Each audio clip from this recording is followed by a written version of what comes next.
Qué alegría es estar en la casa de Jehová. Este viernes de noche aquí en Worcester, right?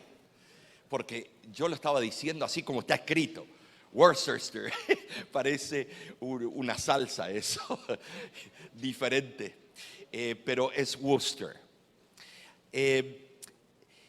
Pensar que han pasado tantos años, décadas, desde que me gradué de ese colegio cerca de aquí, y ahora estar de nuevo, pero ahora con ustedes, en esta hermosa iglesia, qué hermosa que es, mirando los vitrós, mirando estos vidrios. Dios se honra con lo mejor que podemos darle a Él, así que nos sentimos felices. Estaba leyendo Marcos capítulo 5. Y Marcos capítulo 5 es muy distintivo, porque Cristo Jesús había viajado por el mar de Galilea. Y te voy a decir, el mar de Galilea, hay lagos más grandes, yo creo, aquí en Massachusetts, que el mar de Galilea. ¿Y por qué lo llamaron mar? Porque desde el Líbano viene un cañón, es dos paredes de montañas, y ocurre un fenómeno. Los vientos llegan a ser, fuertes como un huracán. Y como el lago de Galilea o el mar de Galilea está a unos 200 metros debajo del nivel del mar, viene ese viento y se forman olas que se ven solamente en los mares o océanos. Y así de chico es el lago. Por un lado están los altos de Golán, que es, por supuesto, no es de Israel, es entre Siria y los palestinos se lo han tomado. Y vemos que de este lado es Israel. Pero el lugar favorito de Cristo para cuando Él se encontraba con un estrés, un nivel de estrés alto, cuando ya la desesperación estaba entrando en las fibras más íntimas de Cristo, Él tenía un monte donde Él le gustaba irse solo, sin los discípulos, que miraba hacia el mar de Galilea. Era su desahogo. Y Él iba al mar de Galilea solo para meterse en un barco y pasar de un lado al otro. Nosotros ya lo hemos hecho varias veces y les voy a decir algo, es emocionante. Emocionante. Le decimos al barquito, por favor apaguen los motores. Y nos quedamos en el medio del mar de Galilea. Y empezamos a mirar los lugares donde Cristo frecuentaba. Por ejemplo, del medio del mar de Galilea usted puede ver Capernaum. Usted puede ver en las montañas hacia el noroeste Nazaret. Usted puede ver a un lado de Capernaum, un poquito más para el sur, puede ver Magdala, donde vivía una mujer que practicó la prostitución, María Magdalena, María de Magdala. Y luego cuando usted ve la parte extrema del sur del mar de Galilea, allí se encuentra lo que vamos a ver esta noche. Allá se encuentra la zona de Gadara. Gadara. En los tiempos de Cristo Jesús existía un cementerio. Y ese cementerio era de renombre. Parece ser, porque este libro de Marcos nada más habla de un endemoniado, pero parece ser que era guarida de endemoniados. les gustaba vivir en ese cementerio.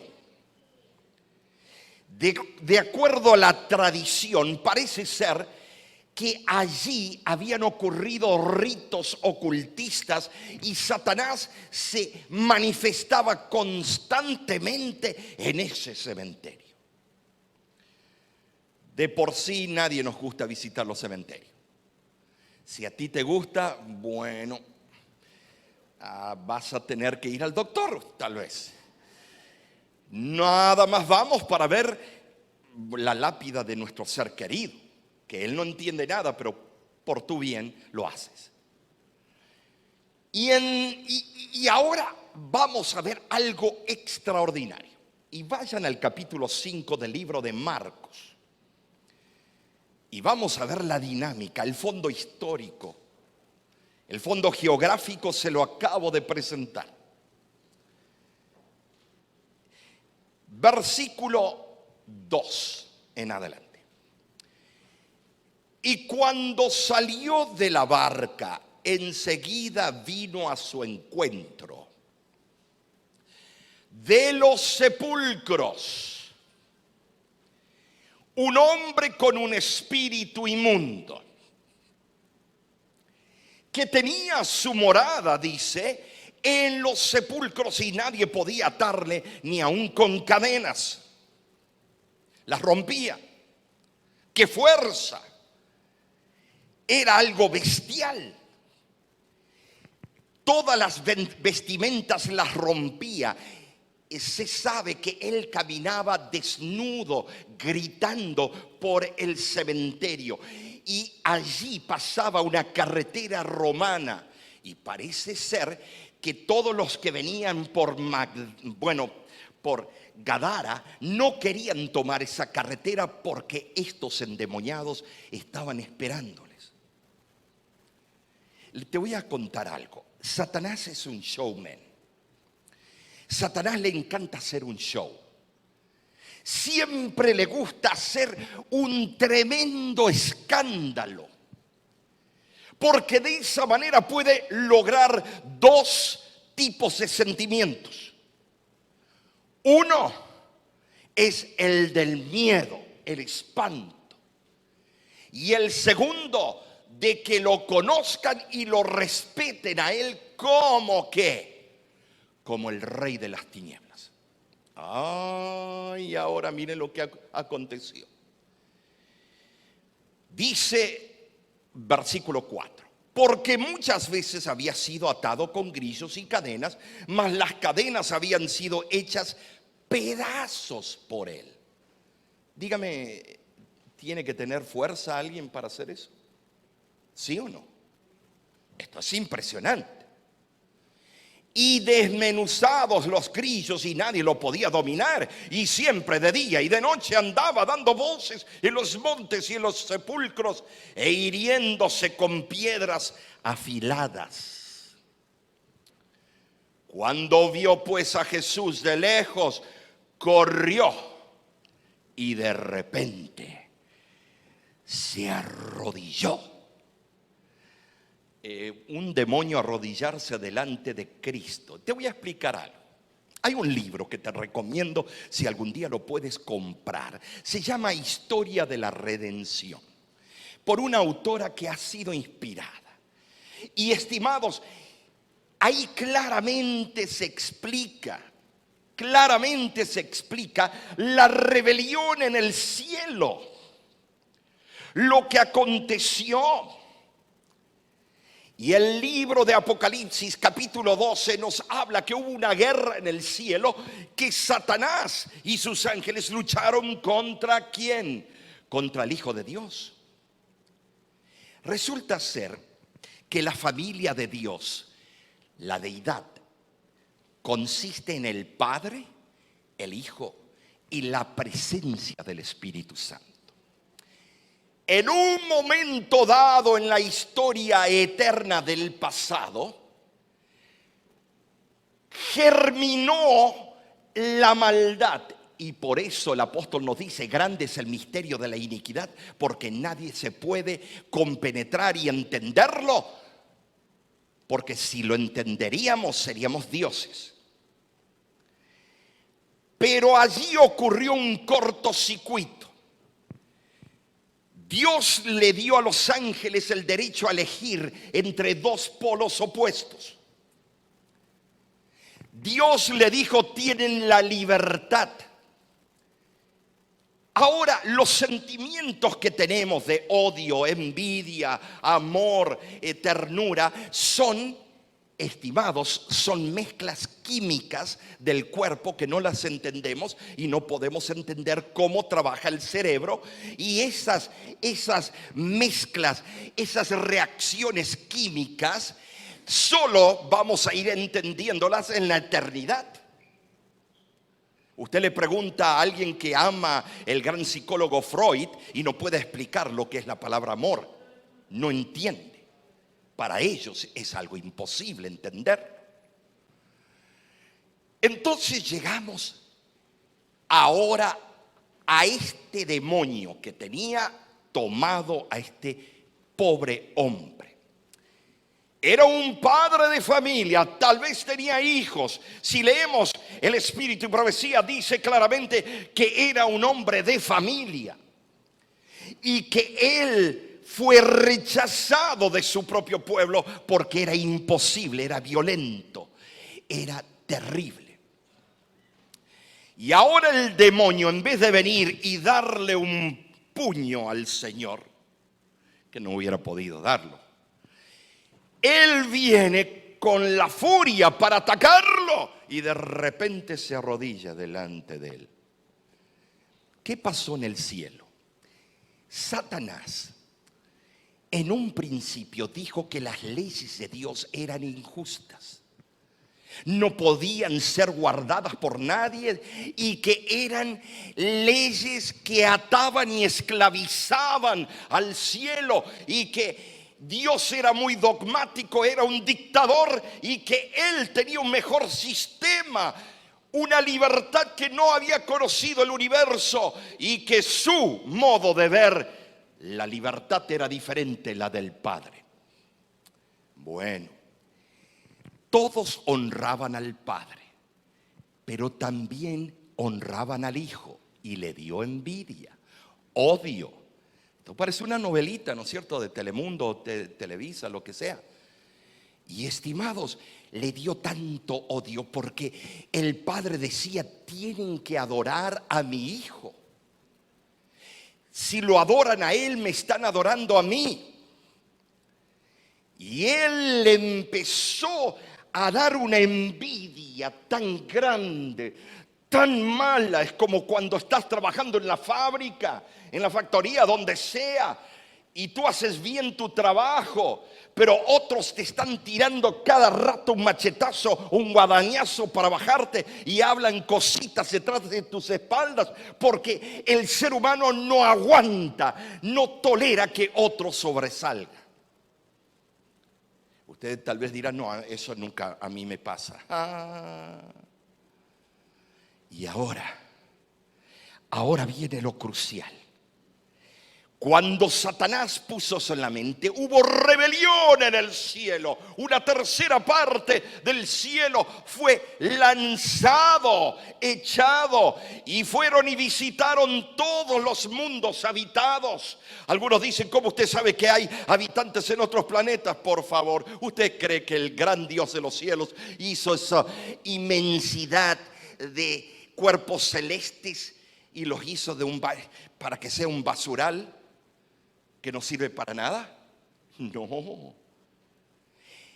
Apocalipsis 12 dice, y los que habitáis en ellos. Pero todos esos lugares, en la rebelión de Lucifer, que se transformó en Satanás, recibieron la visita de Satanás personalmente y de sus secuaces, que son billones de ángeles malignos. Cuando visitaban a esos mundos, ellos los tentaban, pero ninguno cayó. El único brillante mundo que cayó fuimos nosotros. ¿Por qué? Porque nos creímos los papás de Tarzán. Estimados, ustedes dicen, sí, pero estábamos recién creados. Un momento, te voy a invitar a que compres ese libro. Es interesante que Cristo todos los días venía y visitaba a Adán y Eva. Y dice que les enseñaba lo que había ocurrido en el cielo y los preparaba, que Él venía todos los días de los años que estuvieron sin pecar. Y aquí les voy a dar un secreto. Algunos piensan que Dios hizo a Adán y Eva. El viernes se casaron, el domingo fue la luna de miel y ya para el lunes cayeron. Si hacemos los cálculos del jubileo, y yo tengo un tema y lo presento en pantalla. Los cálculos del tiempo de los jubileos llega hasta cierto punto, pero uno puede darse cuenta utilizando esos cálculos y también las citas del espíritu de profecía. Este mundo en pecado son alrededor de 6.000 años de edad en pecado. El 7º milenio será el milenio de paz. Pero cuando comenzó Adán y Eva a respirar, puede haber sido años, décadas sin pecar. Recuérdese que toda la Biblia es un proceso acelerado de una historia comprimida. Es un microcosmo del macroevento universal. Y entonces, de acuerdo a Ussher, por lo menos pasó Adán y Eva 96 años sin pecar. Para mí él se equivocó, pero fue un gran teólogo y bueno. Cuando revisamos, algunos llegan a la conclusión de que por lo menos 33 o 34 años pasó el primer Adán sin pecar.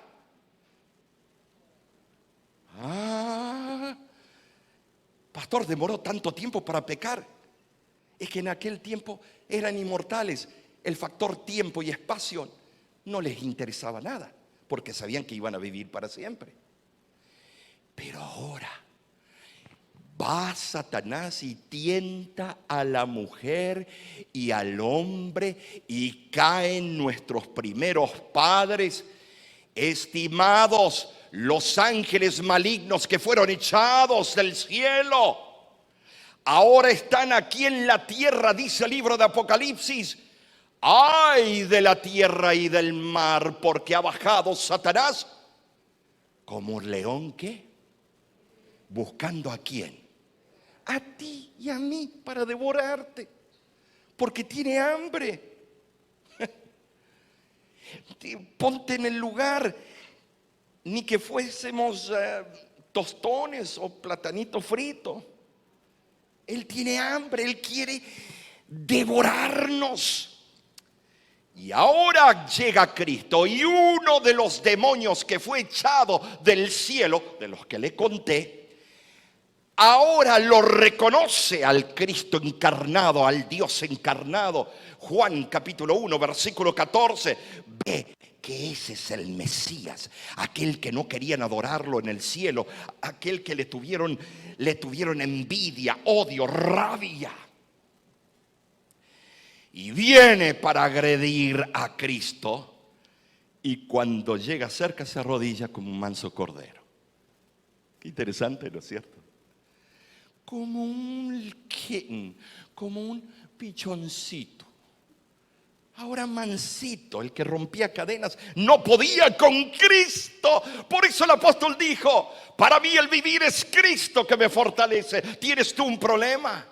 ¿Tienes algo que te desespera? Hay un problema en tu casa, un problema en tu matrimonio, hay un problema en tu trabajo, con tus finanzas, con un vicio. Amigos, si ni el endemoniado pudo con Cristo, ¿por qué no te aferras de Cristo para vencer aquello que te agobia? Hay poder en la sangre de Cristo. Pero ahora viene lo bueno y voy a usar el idioma original, el griego que fue escrito el Nuevo Testamento en ese idioma.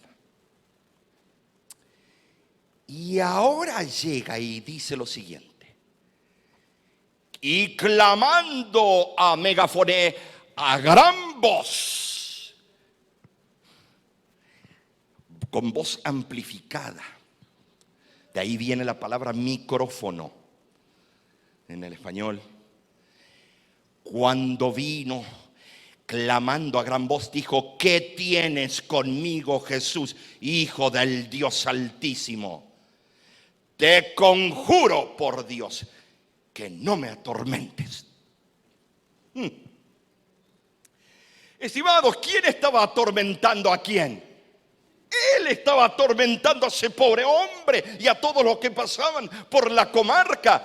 Ahora viene alguien más poderoso que él y dice: no me atormentes. Y ahora veamos. Cuando lo lees en el griego, mira cómo fue dicho en sí.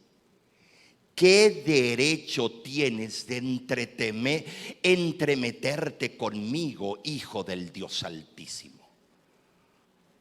¡Oh! Primero, este hombre vivía en un sepulcro, el lugar favorito de todos nosotros, ¿no es cierto? ¿Tú vivirías en un sepulcro? Te aseguro que nadie te molestaría, por lo menos. Número 2, nadie podía pasar por la comarca. Número 3, rompía todas las cadenas. Y número 4, los discípulos lo dejaron solo a Cristo. Cuando lo vieron a este venir, porque ya tenía fama, era el Michael Jordan de los endemoniados, sí, el Messi de los endemoniados. Piensa en el héroe deportivo, este era el mero endemoniado. Y ahora cuando lo ven, claramente los discípulos huyen. ¿Y dónde estaba Pedro, el primer samurái adventista? El que yo te voy a defender. Maestro, no tengo una espada, tengo 2. ¿Dónde estaba el macho de machos? En ese momento, macho menos. En ese momento huyeron, dice que lo dejaron solito a Cristo delante del propio Satanás. Y ahora dice: te conjuro. Y la palabra en el griego conjuro es horquizo, que es algo increíble. No me atormentes, basanizo. No me pruebes con la piedra de toque. Cuando le dijo: basanizo, no me atormentes con la piedra de toque. Wow. ¿Quién es la piedra de ángulo? ¿Quién es la roca de ángulo? El propio Satanás ahora admite que delante de él estaba el verdadero, poderoso Salvador que puede darte un milagro en esta noche. Te leo de vuelta como dice en el griego: no me pruebes con la piedra de toque. Esto es impresionante. Y mire, porque le decía: sal de este hombre, espíritu inmundo. Y le preguntó: ¿cómo te llamas? Ustedes saben que aquellos que hemos tenido que lidiar con personas poseídas, hay un patrón que uno estudia, uno se prepara antes de ir a una sesión así. Y una de las cosas, de los puntos, es que hay que preguntar el nombre de qué demonio está dentro de esa persona. Entonces ellos empiezan a responder y la segunda pregunta: ¿cuántos son? noten que aquí está el secreto, cómo lidiar contra el enemigo. Me acuerdo una vez, una persona oriunda de un país en Latinoamérica, la llevan al norte de Nueva York, me llaman a mí, llego allí a las 6 de la noche, ya era invierno, y duré hasta la salida del sol con esa persona. Me acuerdo que cuando le puse la Biblia, le di un golpe a la Biblia y con la fuerza que tenía esa mujer, que era delgadita, bajita, la Biblia voló desde el frente, desde el púlpito hasta allá atrás, como si fuera un papel. Toda la noche luchamos contra el enemigo de Jehová. Nadie busque entrar en guerra de esa manera con el enemigo, a menos que esté listo, a menos que tenga un corazón puro e íntegro, porque ya van a ver lo que puede pasar. Y ahora Cristo le pregunta: ¿cómo te llamas? Y ahora me voy a ir a un lugar que para muchos es prohibido. Hay un libro apócrifo, deuterocanónico, que fue escrito entre 300 a 200 años antes de Cristo por 3 autores. ¿Quieren saber cuál es? El libro de Enoc. No es aceptado en el canon bíblico. No podemos decir que fue inspirado. Pero ahora le voy a dar otro secreto. Dios tiene el derecho a elegir de cualquier fuente lo que es verdadero e incluirlo en las Santas Escrituras. ¿Entendemos eso? Si Él quiere sacar de la revista Selecciones una frase y ponerlo en su santo canon, ¿quién soy yo para decir que no? Pero la iglesia de los primeros padres cristianos decidieron no incluirlo, aunque hay iglesias cristianas que lo aceptan como inspirado, como las que está en Etiopía, en Elefantina, la isla. Encontramos que esos teólogos dicen que sí ha sido inspirado. ¿Por qué lo rechazaron los padres en Roma, Constantinopla, en Antioquía al libro? Porque se dedica a hablar de los ángeles caídos, 200 jefes, y da nombres, y 20 que son los meros. Y da el caso que los nombres que da el libro de Enoc, muchos aparecen en las Sagradas Escrituras, como Azazel, príncipe de los demonios, Belcebú. ¿Por qué ustedes creen que los fariseos usaron el nombre Belcebú? Porque ellos ya habían leído los manuscritos de Enoc, el libro de Enoc, que Enoc nunca lo escribió. Pero, estimados, ya ellos culpan a Cristo de ser el propio Belcebú, porque es uno de los demonios mencionados en el libro de Enoc. Y ahora viene lo interesante. Esto es tremendo. Ay, ¿te imaginas tenerlo a Cristo manso? No se alteró. No, yo hubiera estado todo alterado con los pantalones como campanario. Y ahora viene Cristo y lo mira a los ojos.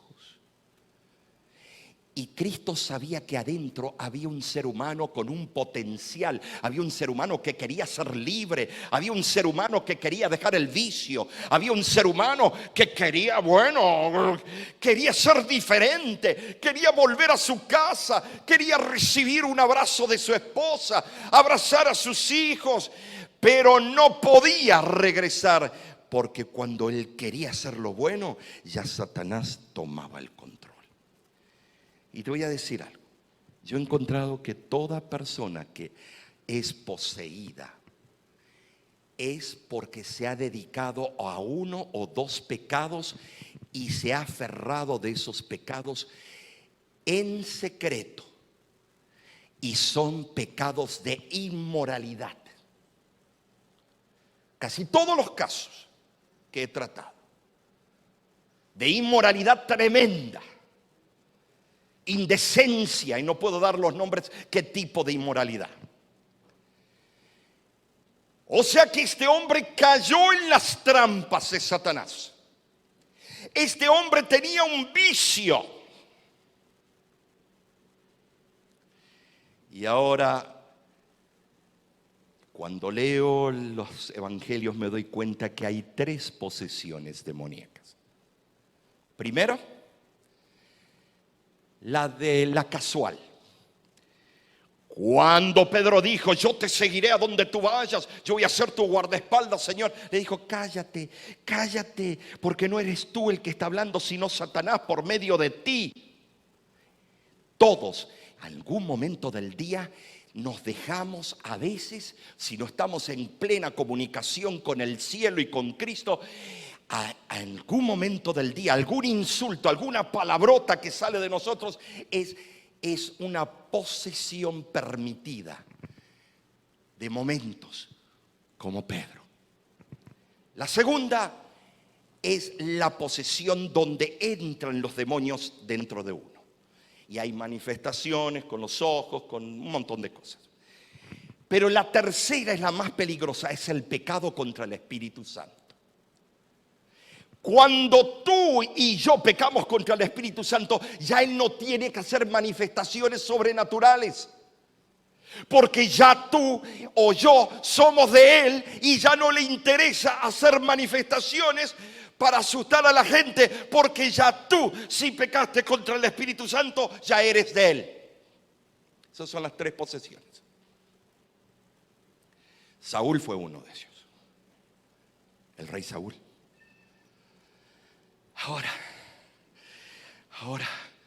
Cristo lo mira a los ojos y veía un potencial, un alma redimida, veía que iba a ser un gran predicador en el futuro. Y ahora Cristo le dice, ¿cómo te llama? Legión me llamo. Y algunos dicen, bueno, una legión es 2000. No.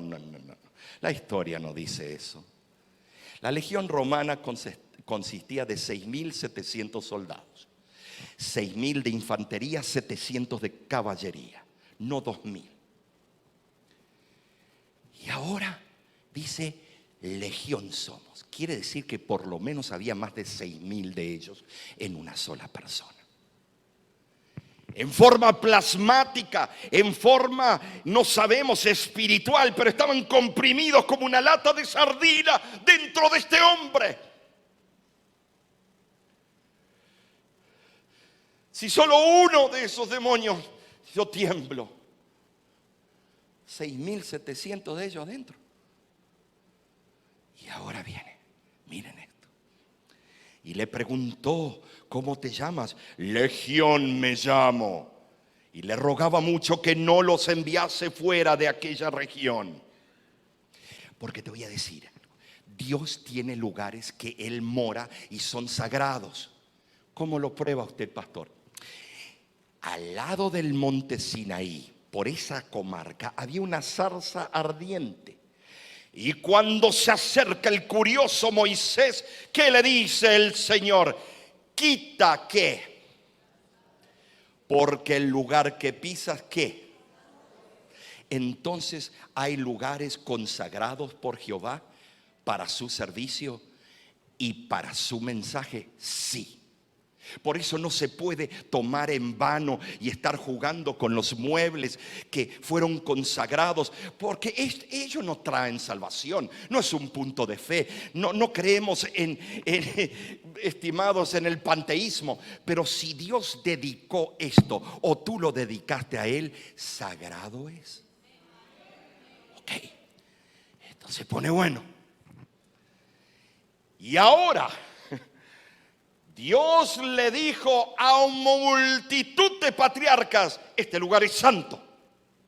Nadie puede entrar en el lugar santísimo. Kadosh, Kodesh Kodashim, Tahalia es, estimados, no puede entrar solo el sumo sacerdote y no todo el tiempo. Una sola vez al año, 7º mes, 10º día, en el día de la expiación lo permito. Si entra en otro día, muerto instantáneamente. Y hoy llegamos al templo muchas veces mascando así como vacas rumiantes. Llegamos y una conversación que no merece ser dada o pronunciada dentro de los recintos de aquel lugar donde fue dedicado al santo Dios de los ejércitos. Y estimados, pensamos, como no hay una shequina, una gloria que nos pueda fulminar, podemos estirar un poco la justicia de Dios y hacer lo que se nos da la gana. Pero el Señor dijo en Malaquías 3:6 que yo soy Jehová y no cambio. Porque Cristo dio su vida en la cruz del Calvario. ¿Podemos burlarnos de Él y tomarles el pelo? No.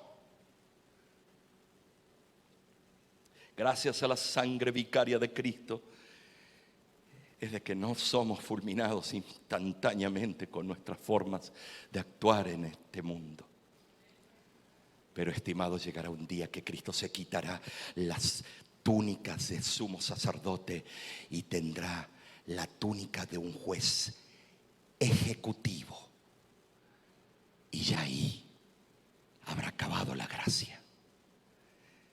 Y ahora, ahora viene. Y le rogaba mucho. Estaba allí cerca del monte un gran hato de cerdos paciendo. Y algunos dicen, ve, porque son animales impuros. Qué buenos que se fueron en él. Pero Dios hizo los puerquitos también. Ay, lindos rechonchones. ¿Por qué Dios hizo un animal así de tan repugnante? Algunos se preguntan. Y Levíticos 11 y otros dicen que eso es carne inmunda. Isaías lo explica claramente, que puerco y ratón son inmundos. Estimados, ¿por qué Dios hizo ese animalito? Porque Dios sabía que el mundo iba a necesitar aspiradoras que coman toda la inmundicia. Porque hizo el catfish, el pez moncholo ese que está en el fondo de los ríos y todo para limpiar las aguas. Hay un propósito. No juzguemos lo que Dios hizo. Hasta esa serpiente que no las aguanto. ¿Ustedes les gustan las víboras, las culebras? Si no les gusta, no vayan a California, al sur de California. Nessie, como ella se crió en el Amazonas y todo eso, ustedes saben que cuando uno sale de la casa tiene que mirar. Si uno vive en el desierto, y nosotros vivimos en el desierto, debajo de las ruedas, porque siempre se ponen allí en el tremendo sol del verano, y las cascabeles están ahí. Y usted va saliendo y uno a veces escucha. Y uno dice, me vuelvo a la casa. Pero esta es tremenda, sale con el palo de escoba. Y de repente la veo así, ¡cha, cha, cha, cha! Y yo diciendo, sí, mamita, te falta ya. Me acuerdo una vez que llegó una, estábamos en un picnic atrás y cerca de mí. Y yo como tremendo hombre y macho me subí sobre la silla. Me acuerdo mi abuelo cuando un día no aguanté y yo fui con un palo largo para darle por la torre en la cabeza a esa serpiente. Dice, ¿qué estás por hacer, chamaco? Joven, plebe, lo que sea. ¿Qué estás por hacer? Le digo, voy a matarla, es venenosa. Dios la hizo. Ella come las pestes como las ratas por la peste bubónica. Hay un balance en la naturaleza. Déjala. Si no te molesta a ti, no hagas nada. Y si me molesta, ¿saben lo que él hacía? Él iba con un palo, con una horqueta. Le ponía así en la cabeza y la agarraba con la mano. Ay, no. Y venía, ven, acaríciala. ¿Qué va? Le digo, está loco. Mi abuelo amaba la creación de Dios. Ese hombre tiene que ser un zoólogo en el cielo. Ay, él amaba todo, a los cocodrilos, me acuerdo. Ay, no, yo los veía. A todo amaba él. Entonces ahora hay unos cerdos, oink, oink. ¿Por qué ustedes creen que allí, si hasta el día de hoy, están esas laderas minadas de ovejas? ¿Por qué los demonios no eligieron las ovejas? ¿Por qué no eligieron los cabritos? Las palomas Oh, yo sé, los opilotes o los caranchos, esos que también son aspiradoras, todo cuerpo muerto, ellos los terminan. Y que son feos, ¿eh? No son más feos porque no le piden. Ay, qué feo. Tienen plumas hasta aquí y aquí todo pelón, como yo. No. Estimado, no. Dios los hizo, esos animalitos que a veces son repugnantes para nuestra vida, pero Dios los hizo, tiene una función. Y ahora le dice, mándanos. ¿A dónde? A los oink oink. Porque los judíos sabían que el Torá decía que el puerco es inmundo y el que comía o tocaba el cuerpo de ellos era inmundo y tenía que irse a los baños de purificación. Y ahora viene lo lindo, esto es tremendo. Y ahora Dios da la orden, váyanse a los puercos. ¿Y los dueños de los puercos? Imagínense si el dueño de todos esos puercos hubiera sido Bill Gates, no, Donald Trump. ¿Qué hubiera hecho? Un tremendo juicio contra Cristo, porque le quitó los puercos. Estimados, la economía, 2.000 puercos, estuve estudiando cuánto costaba un puerco en aquel tiempo. Era un buen dinero, buenos chavos. 2.000, el dueño de 2.000 puercos era millonario. Y de un día para el otro se quedó sin sus millones. ¿Cómo hubiera reaccionado usted? ¿Y sabe por qué Cristo molesta? ¿Por qué Cristo molesta cuando te invitan a una campaña, a una reunión, a una vigilia, a venir el sábado por la mañana? ¿Sabes por qué Cristo molesta? Porque incomoda. Cristo te quita de tu zona de confort. Y cuando Cristo te quita de tu zona de confort, reaccionas y no quieres. Uy, mira, ahí vienen los hermanitos. Cierra todas las ventanas. Cierra todo. Pero no saben que están rechazando la voz del Espíritu Santo. Que tal vez mañana das media vuelta a la esquina, viene un loco que está borracho, te choca, ahí pereces, ahí llegó el día del juicio final para ti y la única oportunidad fue que esos hermanitos vinieron ese día anterior a visitarte, a traerte la palabra de Dios. Amigo que me escuchas, hoy Jesús te está hablando como le habló a ese endemoniado. Aquí estoy yo, el Rey de Reyes.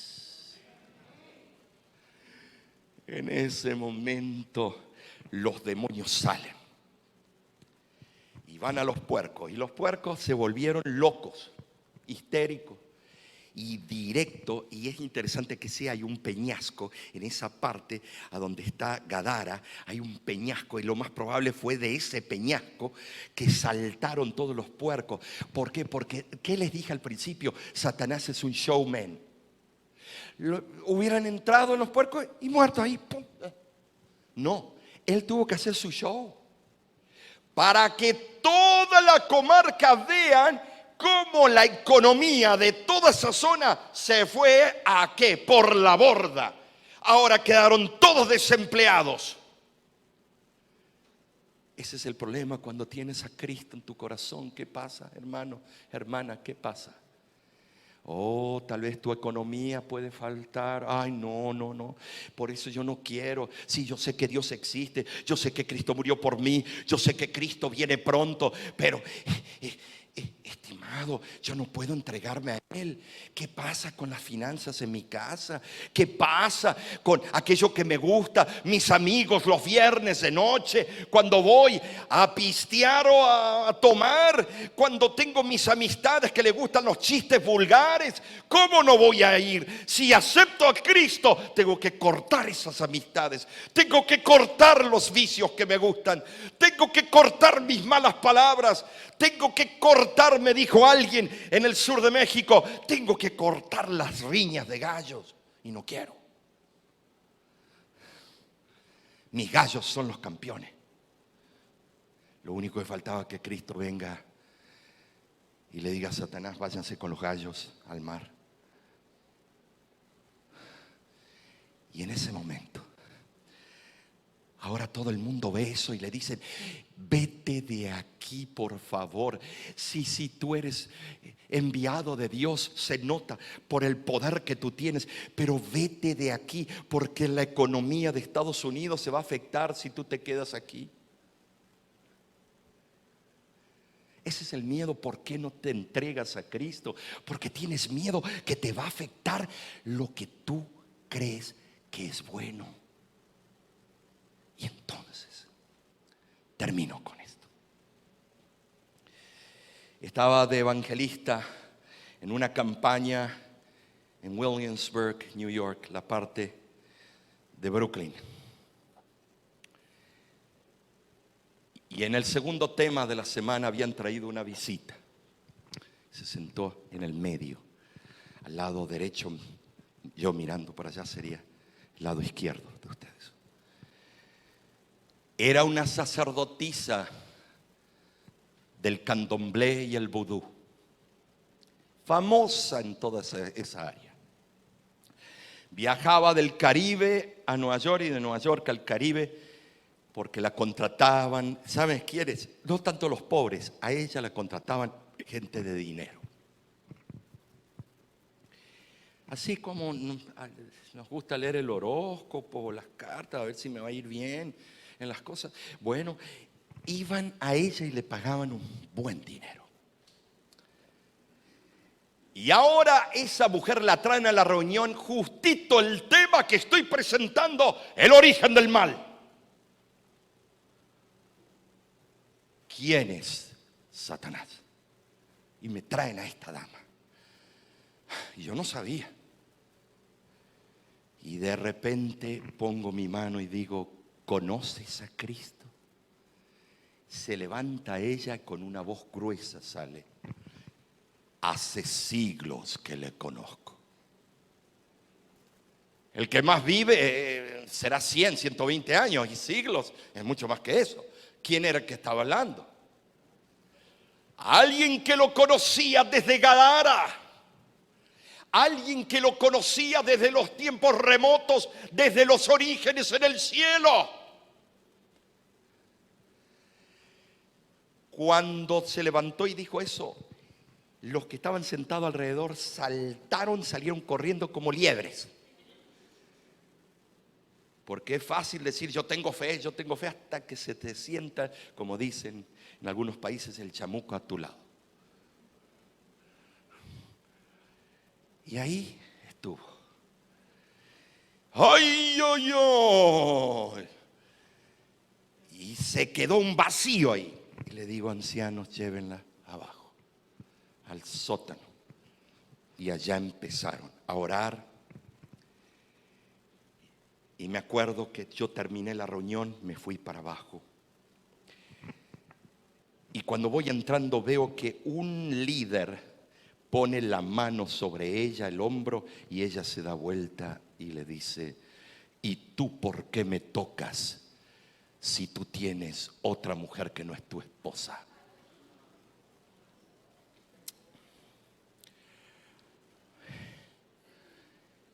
Y yo, como un buen pastor, agarro, recuérdense que Satanás es el padre de la mentira. Pero te voy a explicar algo. Satanás muchas veces dice la verdad para disfrazar su mentira. Cuando le dijo a la mujer, no morirás, y él estaba, el libro Historia de la Redención, él ya había dado un mordisco al fruto prohibido y le dijo, mira, fíjate, yo no he muerto, Dios me mintió.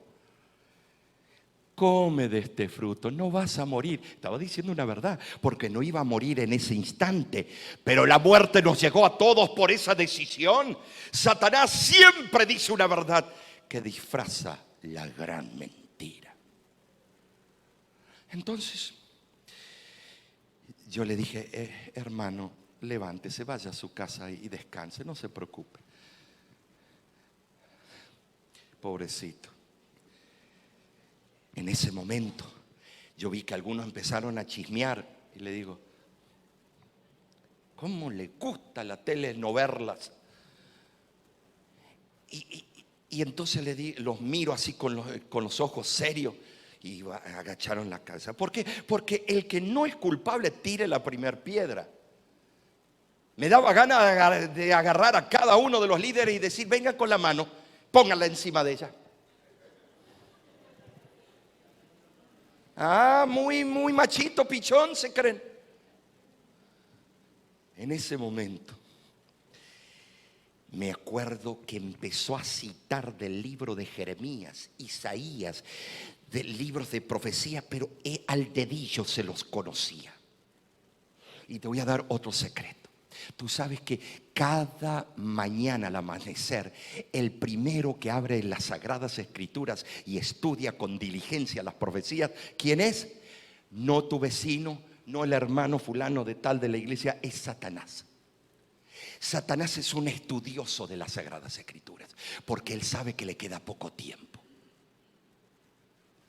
Él lee, él conoce las profecías, él se conoce la Biblia al dedillo, él la puede interpretar, y porque la puede interpretar sabe que pronto será destruido. ¿Qué dice el pueblo de Dios?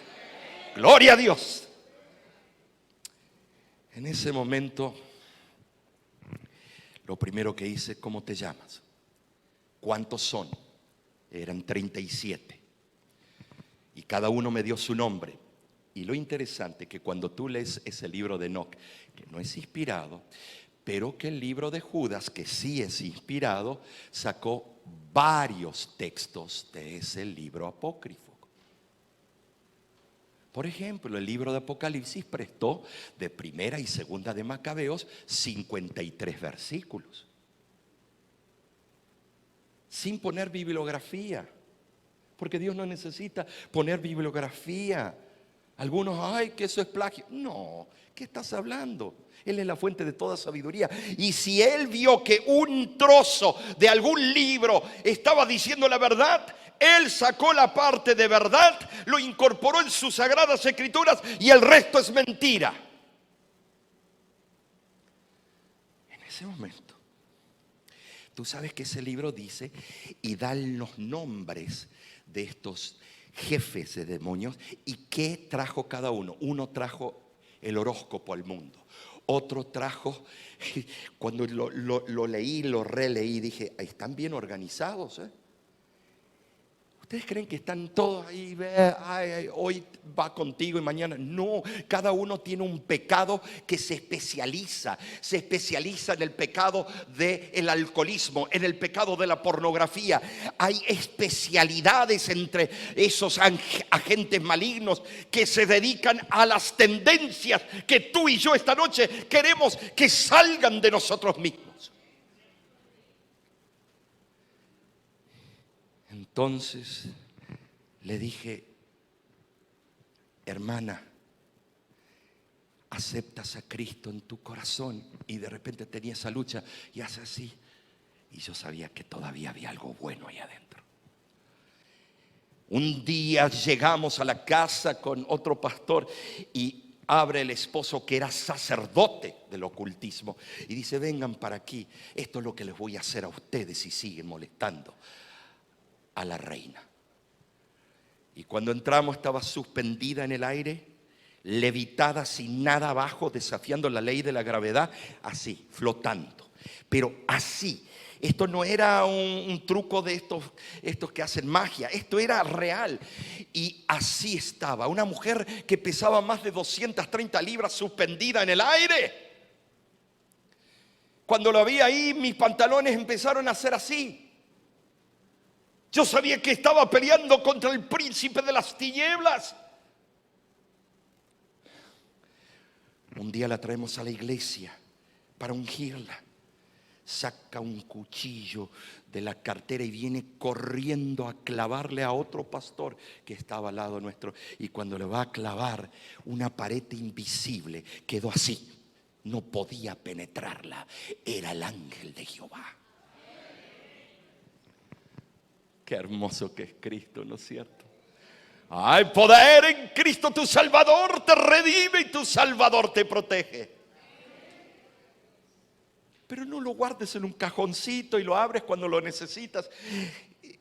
Todos los días tienes que morir a Cristo. En ese momento, llegó el día que la íbamos a bautizar. Y te voy a explicar algo. No hay cosa que odie más Satanás que el bautismo. Lo que vas a escuchar esta noche te va a hacer temblar, pero vas a tener que tomar una decisión. La llevamos al campamento Berkshire, que algunos de ustedes lo conocen. El gran salón que entran como 2,000 personas, 3,000 con el balcón. En el último sábado se llena eso es. Y ahí fue el bautismo. Estaba el pastor Orué y su servidor. Cuando la vamos trayendo, vienen 4 diáconos y sale a relucir. Porque en las sesiones previas empezaron a salir esos agentes malignos, pero todavía quedaba el jefe que no quiso salir hasta el día del bautismo. Y era poderoso en gran manera. Y cuando iba subiendo los escalones para entrar al bautisterio, agarró a esos 4 hombres que la tenían bien amarrada y los tumbó, los tiró como hojas del otoño, así, ¡puf! De repente este varón de Dios, el pastor, sube. Yo era el evangelista, estaba de maestro de ceremonia. Habían más de 2,000 personas y ahora sube el pastor a donde está ella y le dice: en el nombre de Cristo, escúchame, hija. Cristo te llama. Tú ya eres vencedora. Y le pone la mano, le susurra eso y ella medio se desploma. Agarra el pastor, entra con ella y ahora va a pisar el agua. Y aquí lo que te voy a contar es lo más extraordinario. Cuando va a poner el dedo, sale por última vez el enemigo de Cristo y dice estas palabras: no me metan en ese lugar, porque ese lugar santo es.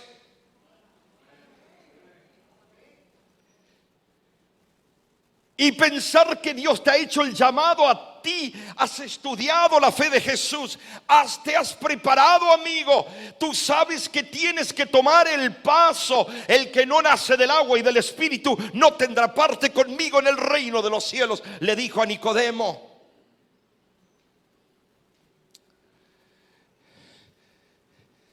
Y ahora la tratamos el pastor y entonces tuvimos que empujar. Dice: no me metan. Y ahora dice: no me metan en ese lugar, porque allí está el Dios Altísimo. ¿Y por qué te pone los moños? Te los atas. Cuando Dios te hace el llamado a que te entregues. Si el propio demonio, el propio Satanás admitió que el lugar donde estaba ese bautisterio santo es, y que el propio santo de los santos estaba allí presente. Él lo admite, pero tú no. Te atas los moños, no, cuando a mí se me dé las ganas. Es que tengo miedo de volver a pecar y por eso no lo voy a hacer. Es que estás planeando ya hacerlo, amigo. Es que yo quiero conocer toda la Biblia. ¿Y quién te dice que la salvación debe sacar un doctorado en conocimiento? Es que yo quiero llegar perfecto. Si llegas perfecto a ese lugar, es que ya estás en el cielo y no necesitas bautismo. El único perfecto está sentado en su trono. ¿Qué te pasa? El Señor dijo: venid a mí. El Señor dijo: debes nacer del agua y del Espíritu. Y cuando yo vi eso, hasta el día de hoy quedó aquí sembrado. Me di cuenta que eso es más que darse un baño, es ser sepultado al ayer, al pecado, a la vida antigua. Eso es un pacto. Por eso Cristo dijo: es menester cumplir toda justicia. Porque si fuera por el perdón de los pecados, tienes que ponerle rueditas a ese bautisterio, remolcarlo todo el día, porque cada vez que mientes te tendrías que rebautizar.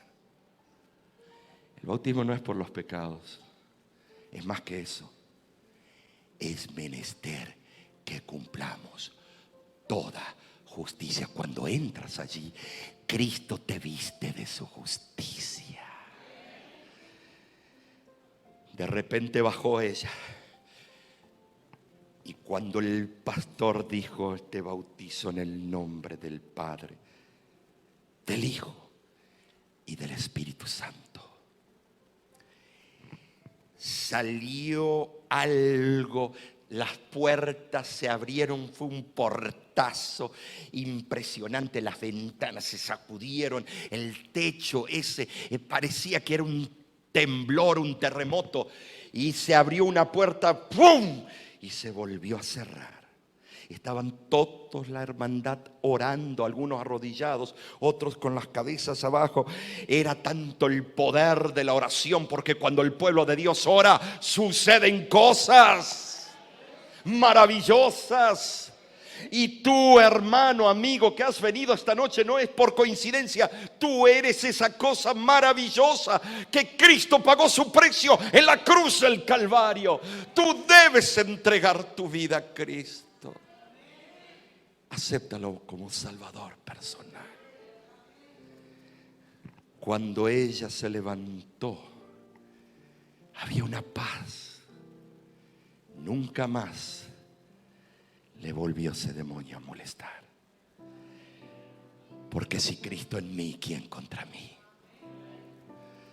¿Quieres tú en esta noche a Cristo Jesús? Yo sé que estás cansado, veo a algunos cabeceando. Han trabajado toda la semana y ahora venir aquí. What a drag. Hoy Cristo te está diciendo: esta puede ser tu última oportunidad.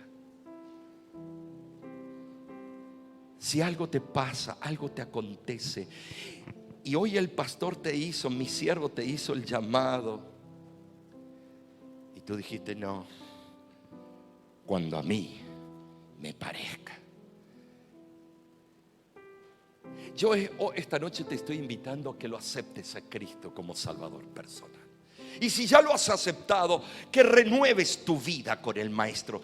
Y si no has nacido del agua y del Espíritu, o si lo hiciste, pero te fuiste por la tangente, te fuiste por caminos mundanos, y has enfriado la causa del Señor con tu vida lisonjera, ahora el Señor dice: si estás tibio, es el momento que regreses a la casa de tu Padre.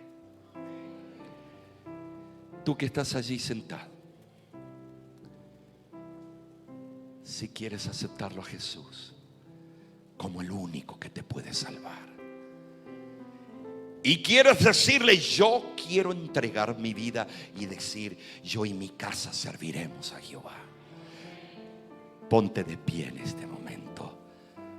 Si lo aceptas de todo corazón al Maestro, ponte de pie y acéptalo. Si no tienes necesidad, no lo hagas. Ay de mí que sientas obligación aceptarlo a Cristo como tu Salvador. Hay alguien más. No te voy a hacer pasar esta noche ahí a donde estás. Si tú deseas que yo ore por la decisión que estás luchando en tu corazón, nada más levanta la mano y yo quiero identificarte para orar por ti exclusivamente. Si tú quieres algún día cercano hacer tu entrega y nacer de nuevo, levanta tu mano. Amén, gloria a Dios. ¿Alguien más? Amén, amén. Alabado sea el Señor. Que Dios te bendiga. A ver, Ernesto, felicitaciones. Y aquí está Luis. Ay, qué lindo. Pero hay alguien más. Gloria a Dios. Dios te bendiga. A ver, ¿cuál es tu nombre? Perdona que te tutee. Delia. Dios te bendiga. ¿Sabes? Nada más van a ser unas 3, 4 noches. Y te invito a que vengas, porque esto puede cambiar tu vida para siempre. Tú eres una persona buena, digamos, eres buena, pero en el cielo no llegan los buenos. Llegan los que han sido vestidos de la justicia de Cristo. Porque yo conozco ateos que son buenos y mejores que cristianos, pero porque son buenos van a llegar al cielo esos ateos. Hay alguien más en esta noche. Mi oración va a ser por ustedes, por Vilma, Blanco y Dorca. Qué lindo. Bendiciones a ambos. Gracias por venir. Los queremos mucho.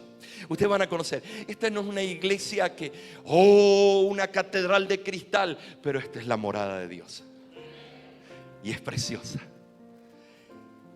Aquí se adora a Dios sencillamente, no con tremenda euforia, con tremendo fanfarra, no, porque a Dios se lo adora en espíritu y verdad, y en pudor y reverencia.